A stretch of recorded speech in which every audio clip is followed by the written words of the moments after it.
अफगानिस्तान के सूबे हरात में अफगान फोर्सेस की फिजाई बमबारी से 45 अफराद हलाक हो गए। अफगान मीडिया के मुताबिक मरने वालों में आम शहरियों की बड़ी तादाद शामिल है। मीडिया के मुताबिक अफगान फोर्सेस के हमले में बच्चों और खवातीन समेत 8 आम शहरी जाँ बहक हुए, जबकि 25 अफराद जख्मी भी हुए हैं। दूसरी जानिब इस हवाले से गवर्नर हरात दफ्तर का कहना है कि अफगान फिजाइया ने तालिबान को निशाना बनाया। हमले में तालिबान के कई रहनुमा हलाक हुए।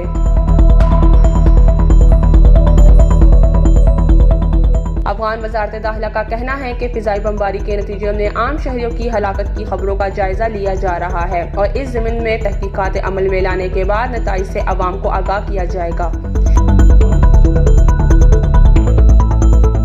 वाज़ेह रहे कि अफगान हुकूमत और तालिबान के माबैन कैदियों के तबादले के हवाले से तशद्दुद और तनाज़ात में इजाफे ने इन मुज़ाकरात में ताख़ीर कर दी है, जो मार्च में तालिबान और काबुल से एक मजाज टीम के माबैन शुरू होने वाली थी।